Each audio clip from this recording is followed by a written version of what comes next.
दोस्तों जब भी घर की कंस्ट्रक्शन करवाते हैं कुछ कॉन्ट्रैक्टर जो होते हैं वो सिर्फ प्रॉफिट के पीछे लगे होते हैं कि जितना प्रॉफिट निकल सके उतना अच्छा है।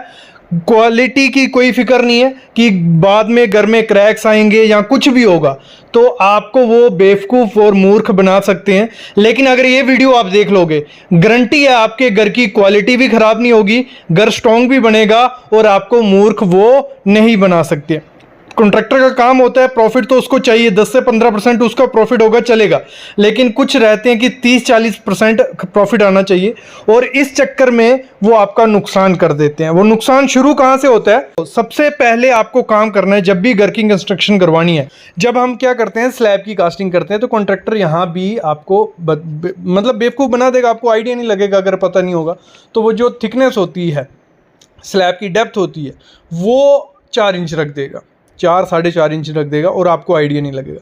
जब वो 4-4.5 इंच रख रहा है, उसका कंक्रीट बच रहा है, उसकी लेबर बच रही है, उसका टाइम बच रहा है, तो ये चीज़ होती है। तो आपको 5 या 6 इंच की आपको स्लैब देनी है। उससे होगा क्या, देखो 4 इंच की स्लैब देखो, एक तो वो आप जब छत पे चलोगे तो वो वाइब्रेट करेगा, वो ख़राब चीज़ है, वाइब्रेट नहीं करना चाहिए। लीकेज के चांसेस हो जाते हैं, जितनी डेप्थ कम होगी लीकेज होंगे, जितनी डेप्थ कम होगी क्रैक्स आएंगे। तो आपको 5 से 6 इंच स्लैब की डेप्थ रखनी है, ये उसको पहले ही बता देना। और जब स्लैब का सरिया बांध रहे हो ना, उसमें भी चीज़ ध्यान रखना कि जो मेन बार रहेगा, पहले तो एक चीज़ समझ लो, आपको जो टी बीम देने हैं, टी बीम दो यार घर में। अभी मेरे ख्याल में स्लैब बीम उतने सेफ नहीं रहते, स्लैब बीम थोड़े बहुत बीच में ठीक रहती है, लेकिन टी बीम दो, जो लटक बीम भी जिनको बोला जाता है, नीचे जो बीम आपके छत के नीचे दिखते हैं, क्योंकि फॉल सीलिंग आज लोग सब करवा रहे हैं, तो फॉल सीलिंग में वो छुप जाएंगे, कोई दिक्कत नहीं है। लेकिन अगर बीम अच्छे से नहीं दोगे तो दिक्कत रह सकती है बाद में। टी बीम दो, और आपको जो मेन बार देना है, अगर टी बीम पूरी स्लैब में दे रहे हो तो मेन बार 10 mm का रहेगा और डिस्ट्रीब्यूशन 8 mm का रहना चाहिए, ये चीज़ ध्यान रखना। अगर बाय चांस आप टी बीम नहीं दे रहे हो, लटक बीम नहीं दे रहे हो, तो आपको क्या करना है, मेन बार 12 का डालना है पूरी स्लैब में और डिस्ट्रीब्यूशन 10 का डालना है। और उसके बाद 16 mm का आपको क्या करना है, जो स्लैब बीम दोगे 16 mm का सरिया उसका होना चाहिए और 15 से 16 फुट से दूर उसका डिस्टेंस नहीं होना चाहिए, बीम पड़ना ही चाहिए उसके बाद। और ये चीज़ मैं बता दूं, ये हो गया कि मटेरियल के साथ काम करवा रहे हो। जब मटेरियल के साथ नहीं काम करवाते हो, सरिया वो एक्स्ट्रा दे देते हैं कॉन्ट्रैक्टर, ये चीज़ भी ध्यान रखनी है। एक्स्ट्रा सरिया दे के भी कोई फ़ायदा नहीं है, डेड लोड ही बढ़ा रहा है, कुछ ज़्यादा फ़ायदा नहीं होने वाला है। तो आपको प्रॉपर, मैं बोलता हूँ, देखो यार एक चीज़ सिंपल समझना, 20 से 30 लाख रुपए खर्चा कर रहे हो, आजकल नॉर्मल घर 20 से 30 लाख रुपए में बनता है, तो उसमें 20,000 ज़्यादा बोल रहा हूँ, 15 से 20 हज़ार रुपया देने में कुछ हर्ज नहीं है। अगर 15 से 20 हज़ार देते हो, उसमें 2 से 3 लाख रुपया बचता है। कैसे बचता है? जो आर्किटेक्ट होता है वो आपकी हर चीज़ को प्रॉपर से डिज़ाइन करता है, जो स्ट्रक्चरल इंजीनियर होता है वो प्रॉपर से सरिया जितना चाहिए उतना ही डलना है। अगर आप डिज़ाइन नहीं करवाते हो, रूम आधा आगे पीछे हो जाते हैं, जगह ऐसे बेस्ट जाती है, सरिया कॉन्ट्रैक्टर ज़्यादा डाल रहा है, कहीं कम डाल रहा है, तो ये चीज़ है आर्किटेक्ट को, स्ट्रक्चरल इंजीनियर को पता है कि कहाँ क्या डालना है। ये चीज़ भी आप ध्यान रखना। मैं मस्ट कहूँगा, लिख के ले लो कि आपको फर्स्ट एस्टीमेट और आर्किटेक्ट करना है, मतलब आर्किटेक्ट करना ही करना है, सिविल इंजीनियर की बात नहीं कर रहा हूँ। आर्किटेक्ट जो घर का आपको नक्शा बना के देगा, पूरा प्लान बना के देगा कि आपका घर ऐसे दिखेगा, उसका लगभग अप्रॉक्स खर्चा इतना रहने वाला है और उसका आपके कमरे ये रहेगा, सरिया आपकी स्ट्रक्चरल डिटेल आर्किटेक्ट ही आपको स्ट्रक्चरल इंजीनियर करके दे देगा, और सरिया बीम में क्या रहेगा, फुटिंग में क्या रहेगा, कॉलम में क्या रहेगा। अभी बात आती है जो हमारा कॉन्ट्रैक्टर होता है वो क्या करता है, हम फुटिंग से स्टार्ट करते हैं, ठीक है। हमारा फुटिंग क्या है, घर का मेन पार्ट है, पाँव अच्छे नहीं कुछ अच्छा नहीं, तो डेप्थ वो क्या करते हैं 3 से, जैसे आर्किटेक्ट ने कहा है कि आपकी अगर 1 स्टोरी है तो 4x4 की फुटिंग आपको देनी ही देनी है, लेकिन वो कहेंगे कि 4x4 की क्या करने हैं, हार्ड स्टार्टा है, नीचे पत्थर हैं, तो आप 3 फुट दो, कुछ नहीं होगा, हमने इतने घर बनाए, कुछ नहीं होने वाला। ऐसा नहीं है, जो आर्किटेक्ट ने, जो स्ट्रक्चरल इंजीनियर ने आपको कहा है कि इतनी डेप्थ होनी चाहिए और इतना सरिया आपका होना चाहिए, उतना ही डालो। अगर ऐसे हम पकड़ें, आपको 1 स्टोरी के लिए मिनिमम कम से कम 4x4 की फुटिंग होनी चाहिए, 2 स्टोरी है 5x4 की फुटिंग होनी चाहिए, मतलब 5 फुट की डेप्थ होनी चाहिए, और 3 स्टोरी है तो 6 फुट डेप्थ होनी चाहिए, क्योंकि हमें फ्यूचर को देख के चलना है। आज आप 1 स्टोरी का प्लान कर रहे हो, कोई 10-20 साल बाद आपका बच्चा अगर दूसरी स्टोरी का प्लान कर दोगे तो फुटिंग चेंज हो पाएगी? नहीं चेंज होगी। तो आपको 10-20 साल, क्योंकि आप घर की कंस्ट्रक्शन एक करवा रहे हो एक बार, तो 50-60 साल तो उसको चलना ही है ना घर को, तो वो आपको देख के चलना पड़ेगा कि अगर बाई चांस 30-40 बाद घर की कंस्ट्रक्शन आगे करवानी पड़ी तो कोई दिक्कत आ सकती है। तो आज ही आपको प्लान उस हिसाब से करना है कि 30-40 साल बाद भी आप ऊपर कंस्ट्रक्शन कर सको। देखो अगर होता क्या है, फुटिंग कॉन्ट्रैक्टर अपना पैसा बचाता है, फुल मटेरियल आपने उसको काम दे दिया, तो पैसे बचाने के चक्कर में वो क्या करता है, खुदाई कम करवाएगा, लेबर कम लगेगी, टाइम कम लगेगा, मटेरियल कम लगेगा, तो वो कहेगा। लेकिन आपको आर्किटेक्ट के हिसाब से चलना है। और आर्किटेक्ट ऐसे नहीं मतलब नए नए बने हुए हैं जो सिविल इंजीनियर भी आर्किटेक्ट बन गए हैं, तो थोड़ा सोच समझ के अपना आर्किटेक्ट चूज़ करना कि जिसको नॉलेज हो, जिसको पुराना एक्सपीरियंस हो और आपको आइडिया हो, उसके स्ट्रक्चर आपने देखे हो कि 20 साल से बने हुए, 30 साल से बने हैं, कुछ आया नहीं है। क्योंकि अगर फुटिंग अच्छे से नहीं दोगे तो क्रैक्स आ जाते हैं घर में। स्टार्ट वहीं से होता है। पहले जब 1-2 साल हो जाएगा घर बना के वो चला गया, कुछ नहीं होगा, नॉर्मल नहीं होता है। बाद में धीरे धीरे सेटलमेंट होने पड़ती है, आपकी फुटिंग नीचे बैठती है, क्रैक्स दिखते हैं और अर्थ के, तो वहीं बात ख़त्म हो जाती है। तो फुटिंग प्रॉपर देनी ही देनी है, पूरा ध्यान करके देना है।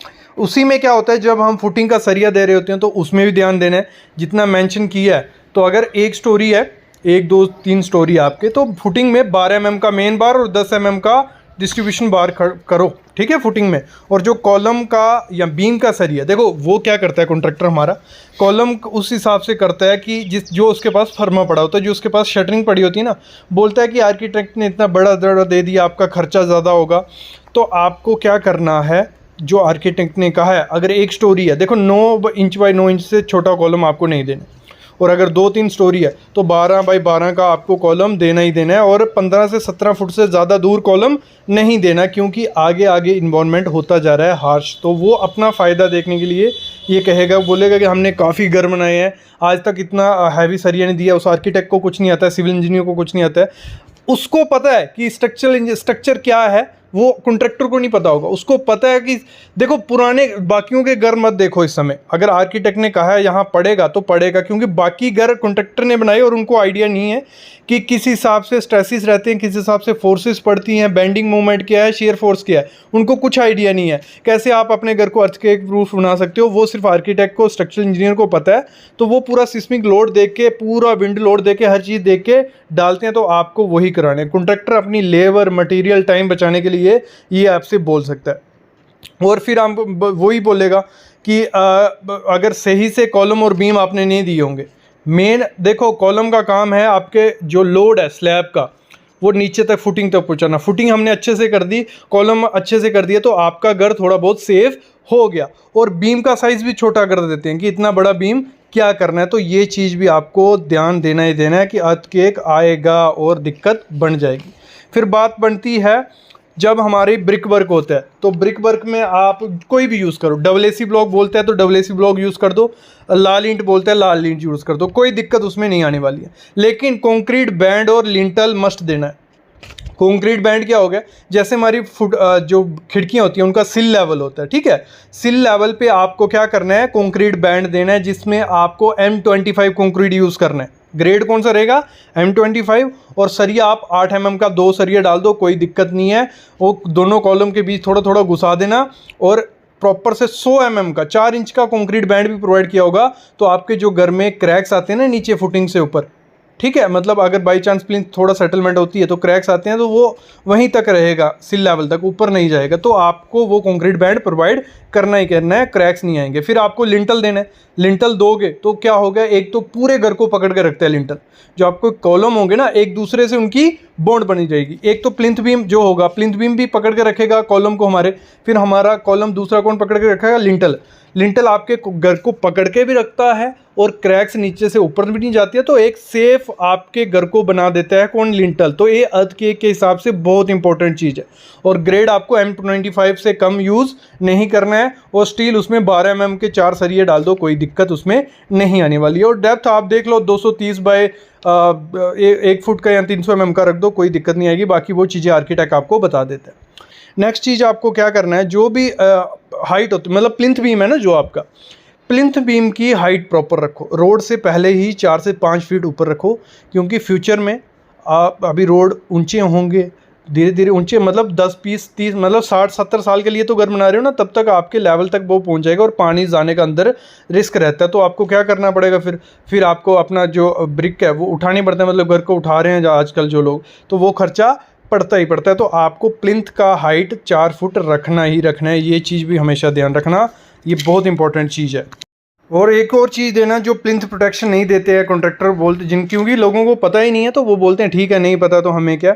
तो प्लिंथ प्रोटेक्शन आपको देनी है। जो आपका घर है उसके चारों तरफ आपको मतलब 2-2 फुट तो कंक्रीट की 100 mm की लेयर डालनी मतलब थोड़ा खोद लो उसको और चारों तरफ आप डाल दो कि आपका जो पानी है वो बाहर से निकल जाए आगे पीछे। नहीं तो चारों तरफ अपनी क्या बना लो, नाली बना लो, ड्रेनेज का सिस्टम बना लो कि आपका जो पानी है वो आपके घर से दूर जाए, ना कि आपकी फुटिंग में घुसे, ना कि आपके प्लिंथ में घुसे। जब ऐसा होगा तो क्या होगा, उसके बाद आपके घर में क्रैक्स आएंगे और गिरने के चांसेस बन जाएंगे। जब भी स्टेयर केस बनवाओ अपनी, स्टेयर केस में एक चीज़ ध्यान रखना, जो क्या करते हैं कुछ लोग पहले बेस स्लैब बना देते हैं, मतलब बेस स्लैब बना देंगे 4 इंच की और उसके ऊपर ईंट का ब्रिक वर्क कर देते हैं। तो वो डेड लोड बनाता है बेस स्लैब पे और आपकी सीढ़ी थोड़ी झुक जाती है और गिरने के चांसेस भी होते हैं। आपको जब भी सीढ़ी बनानी है, भले चेन स्टेयर बना रहे हो तो फिर तो कोई दिक्कत नहीं है, सरिया भी वैसे दोगे कंक्रीट की बनती है। लेकिन अगर सिंपल बना रहे हो बेस स्लैब देके, तो आपको कभी भी ईंट के स्टेप्स नहीं बनाने, आपको कंक्रीट के ही स्टेप बनाने हैं, वो भी बेस स्लैब के साथ साथ। तो उससे आपकी सीढ़ी जो होती है स्ट्रॉन्ग मजबूत बन जाती है, ये चीज़ भी ध्यान देना। और जो सरिया आप दोगे, सरिया नीचे फुटिंग में भी जाना चाहिए सीढ़ी का और ऊपर स्लैब में भी जाना चाहिए सीढ़ी का, तो वो आपकी स्ट्रॉन्ग सीढ़ी बनेगी। फिर बात आती है जो सेप्टिक टैंक होता है वो आपको लोगों के हिसाब से बनाना है, ना कि उसने कहा 1000 स्क्वायर फीट का घर है इसके लिए इतना सा बनेगा। जितने लोग आपके घर में उसका भी प्रॉपर डिज़ाइन होता है, वो भी आपको आर्किटेक्ट करके दे देगा। नहीं तो गूगल में हर चीज़ है, यूट्यूब में हर चीज़ है, तो वहाँ से भी सर्च करके कर लो कि अगर 5 लोग हैं हम घर में तो हमें कितना साइज़ का सेप्टिक टैंक चाहिए, वो भी बना देंगे। कमेंट करना नहीं होगा जो चीज़ आपको नहीं पता चलती है। ऐसे तो कंसल्टेशन का मैंने लाया था कि आपके एक कॉल का 200 रुपये लूँगा या वीडियो कॉल का 500 रुपये लूँगा, तो अगर वो पॉसिबल है दे सकते हो तो करो, अच्छे से पूरी डिटेल मिल जाएगी। अगर नहीं दे सकते कोई दिक्कत नहीं है, कमेंट करो, कमेंट में हर चीज़ क्लियर की जाएगी। टेलीग्राम ग्रुप है, व्हाट्सएप ग्रुप है, लोग भी कर देंगे क्लियर। तो क्लियर करने का आजकल बहुत चीज़ें हो गई हैं, तो बस आपको थोड़े एफर्ट्स लेने हैं, हर चीज़ को जानना है। गूगल यूट्यूब में हूँ तो वो चीज़ आपको करनी है। तो सेप्टिक टैंक आपको आरसीसी का बनाओ, ब्रिक वर्क का बनाओ, प्रॉपर साइज से बनाओ तो सही रहेगा। फिर जो फ्रेम रहते हैं, डोर के फ्रेम हो गए, विंडो के फ्रेम हो गए, चौखट्स हो गई जो, तो वो एमएस का यूज़ करो, या जापानी चौखट आजकल चल रही है वो भी सही है, अपोलो स्टील आता है उसका भी सही है। अगर वुडन का यूज़ कर रहे हो, वुड बोलते हो, कॉन्ट्रैक्टर कोई भी वुड उठा के लगा देगा, थोड़े टाइम बाद वो सड़ जाएगी, मुड़ जाएगी, फट जाएगी। तो आपको अच्छी वुड देख लेना है, पहले उसे खुला देना है कि साल की लगा या कोई दूसरी कंपनी की लगा तो अच्छी रहेगी। साल की वुड लगाओ, कोई दिक्कत नहीं है, अच्छे से वो रहने वाली है। और मैं मस्ट कहूँगा, जब भी मैं हर वीडियो में बोलता हूँ जब घर की कंस्ट्रक्शन करवाते हैं, एग्रीमेंट मस्ट करवाओ। और जब एग्रीमेंट करवा रहे हो, एग्रीमेंट में हर चीज़ लिखो, जो अपने घर की करवाने वाले हो हर चीज़ लिखनी है, हर उसमें आइटम डालनी है, हर चीज़ उसमें मेंशन करना है, ये पैसे इस हिसाब से पेमेंट होगी, ये इस हिसाब से होगा, सब चीज़ें उसमें करके रखनी है। ये चीज़ भी आपको ध्यान देनी है। नेक्स्ट चीज़ जो आपको करना है, कम्युनिकेशन रखनी है। जो आपका आर्किटेक्ट होगा उससे भी आपकी बात होनी चाहिए, कॉन्ट्रैक्टर भी। कभी भी मैं बोलता हूँ, ये अपना एक्सपीरियंस है मेरा, जो आर्किटेक्ट आपको कॉन्ट्रैक्टर सुजेस्ट करता है ले लो, कोई दिक्कत नहीं है, लेकिन एक बार उसके बारे में पता कर लेना, पुराने प्रोजेक्ट देख लेना। पॉसिबल हो तो ये रखो आर्किटेक्ट अलग हो, कॉन्ट्रैक्टर अलग हो, तो जो कम्युनिकेशन रहेगी आप तीनों के बीच में एक साथ होनी चाहिए। ये नहीं कॉन्ट्रैक्टर और आर्किटेक्ट अपने में लगे हुए हैं, आपको कोई आइडिया नहीं है, तो आपको जब भी कोई चीज़ क्लियर करनी है, तीनों को प्रॉपरली बैठना है। कम्युनिकेशन अच्छे से रखोगे तो सही से काम होगा, पैसा बचेगा और अच्छा क्वालिटी से काम होगा। और साथ ही साथ क्या करना है आपको, डिज़ाइन जो आपका है उस हिसाब से आपको रखना है, स्टार्टिंग से ही एंड तक डिज़ाइन को चेंज मत कर रहे हो बार बार। एक बार प्रॉपर से बैठ के देख लो कि क्या करना है, क्या उस हिसाब से। क्योंकि देखो, रूम आपको पूरे यूटिलाइज करने हैं, ये नहीं है कोई बड़ा रूम बना दिया 15 बाई 20 का या जो भी है, मतलब जैसा आपकी रिक्वायरमेंट है वैसा रखो। अगर 15 बाई 20 का ही आपको एक रूम चाहिए तो बनाइए, कोई दिक्कत नहीं है, लेकिन प्रॉपर यूटिलाइज होनी चाहिए स्पेस, कि वो आपको जितनी नीड है उस हिसाब से बनाओ। और बाकी अगर हम बात करें, जहाँ स्टोर चाहिए वहाँ स्टोर, मतलब प्रॉपर डिज़ाइन होना चाहिए। रूम के साथ बाथरूम आ रहा है तो ये आपका काम कौन कर सकता है, आर्किटेक्ट कर सकता है। कोई प्रमोट नहीं कर रहा आर्किटेक्ट को मैं, अगर आप खुद से ये प्रॉपर चीज़ें कर सकते हो तो आप खुद भी कर सकते हो, कोई दिक्कत नहीं है। फिर मैं बात करता हूँ जो हम कॉस्ट कटिंग के पीछे रहते हैं कि जहाँ खर्चा बच जाए, यहाँ खर्चा बचाए। खर्चा बचाओ लेकिन क्वालिटी के साथ कॉम्प्रोमाइज़ मत करो। अगर क्वालिटी के साथ कॉम्प्रोमाइज़ करोगे, आज आपने सस्ती चीज़ लगा ली, 5 साल बाद वो चीज़ चेंज करनी पड़ेगी, जहाँ वो ख़राब हो जाएगी तो फिर वही सेम ही हालत हो जाती है। तो आपको क्वालिटी के साथ कॉम्प्रोमाइज़ नहीं करना है, क्वालिटी प्रॉपर रखनी है तो आपका घर अच्छे से बनेगा। ये चीज़ भी आपको ध्यान रखनी पड़ेगी। कॉलम साइज या सरिया किसी ऐसे नहीं दे सकते आप, उसके लिए आपको जो कंक्रीट उसमें यूज करना है वो आपको M20 कंक्रीट यूज करना है। आप बोलोगे कि M20 क्या हो गया? M20 हो गया हमारा 1 रेशो में सीमेंट, मतलब 1:1.5:3, मतलब 1 में सीमेंट, 1 में हमारा सैंड और 3 रेशो में एग्रीगेट। अगर 1 बैग सीमेंट डालोगे, 1.5 बैग सैंड डालना, 3 बैग एग्रीगेट डालना, वो M20 ग्रेड हो गया। इससे कम में नहीं जाना है, M25 ग्रेड में जा सकते हो। तो ये चीज भी ध्यान देनी है जब आपको 9x12 का कॉलम देना है। फिर आपको क्या करना है, आपको जो सरिया यूज करना है, स्टील यूज करना है, वो 550 ग्रेड यूज करना है। कौन सा? 550 ग्रेड। अब बोलोगे 550 ग्रेड क्या है? ये सरिये पे लिखा रहता है, 500 भी देखा होगा आपने, 550 भी देखा होगा, तो ये मेंशन होता है। ये आपको लेना है और आप लो टाटा कंपनी का, जिंदल पैंथर ले लो, कामधेनु भी ले लो। अगर सस्ते में चले जाना चाहते हो तो कामधेनु ले लो। तो ये सरिया आप यूज करोगे, फिर आप 9x12 का कॉलम दे सकते हो। फिर अगली चीज क्या करनी है, जब भी कॉलम प्रोवाइड करना है, आपको कॉलम देना है, तो उसमें जो रिंग प्रोवाइड करनी है, रिंग देने पड़ते हैं हमें कॉलम बांधने के लिए, तो रिंग आपको 8 डाया के करनी है। कितने? 8 डाया के, 8 mm का, 10 mm की देने की जरूरत नहीं, 8 डाया का देना है। लेकिन आपको स्पेसिंग इस तरीके से नहीं देनी है कि आप सामने स्पेसिंग देख रहे हो। कितनी स्पेसिंग है, कोई मतलब है ही नहीं कि कितनी दे रहे हैं, जितना मन किया उतना देते जा रहे हैं, 7 इंच 8 इंच। तो आपको क्या करना है, जब भी कॉलम जहां से आपका शुरू होता है प्लिंथ से, तो वहां से 1 मीटर तक, 3 फुट तक आपको 4 इंच स्पेसिंग देनी है। कितनी? 4 इंच स्पेसिंग देनी है रिंग के बीच की, और उसके ऊपर आप 6 इंच की स्पेसिंग दीजिए। कितनी? 6 इंच की। उससे ज्यादा स्पेसिंग कभी कॉलम में नहीं देनी है, वो गलती है। मतलब एक तो आप डिजाइन नहीं करवा रहे हो, दूसरा आप स्पेसिंग 8 इंच 9 इंच दे रहे हो, तो फेलियर के चांसेस बहुत ज्यादा बढ़ जाते हैं। और साथ ही याद रखना, मैंने देखा है कि जो हमारी रिंग होती है उसमें हुक नहीं बनाते हैं, हुक आपको देनी ही देनी है। हुक दोगे तो आपके जो घर का सरिया है वो पकड़ के रखेगा हुक, नहीं तो वो आपका फेलियर के चांस हो जाते हैं। और जब 2 स्टोरी का घर आप बना रहे हो, कॉलम हम दे रहे हैं 9x12 का, लेकिन अगर हम उसमें कवर ब्लॉक यूज नहीं करते तो वो उसका डिफेक्टिव कॉलम हो जाता है, उसमें उतनी स्ट्रेंथ नहीं बचती। तो आपको क्या करना है, कवर ब्लॉक लाना है। कवर ब्लॉक क्या है, आप खुद से भी बना सकते हो, ऑनलाइन भी ला सकते हो। कवर ब्लॉक हो गया, कुछ ऐसा दिखता है, ये कंक्रीट का है, ये पीवीसी का है। इससे क्या होता है, कंक्रीट और सरिये में दूरी बनी रहती है। तो इसको आपको क्या करना है, जहां कॉलम होगा ना, कॉलम और शटरिंग के बीच डालना है, तो आपका कंक्रीट चारों तरफ कॉलम के सही से जाता है, तभी वो जो सरिया है हमारा सेफ रहेगा। नहीं तो आप 20 mm का भी यूज कर लोगे, तो जब फेल होने में आएगा तो वो सबसे पहले फेल हो जाएगा। तो कवर ब्लॉक भी आपको यूज करना ही करना है। एक चीज और होती है, जब भी घर की कंस्ट्रक्शन करवाओ, आपको डिजाइन जो स्ट्रक्चर की डिटेल होती है उसके लिए आपको 8 से 9 रुपये पर स्क्वायर फीट खर्चा करना पड़ता है। उसमें आपको कॉलम का सरिया भी जो स्ट्रक्चरल इंजीनियर होता है वो देता है, फुटिंग का भी, स्लैब का, हर चीज का। तो वो मैं मस्ट कहूंगा दे दो।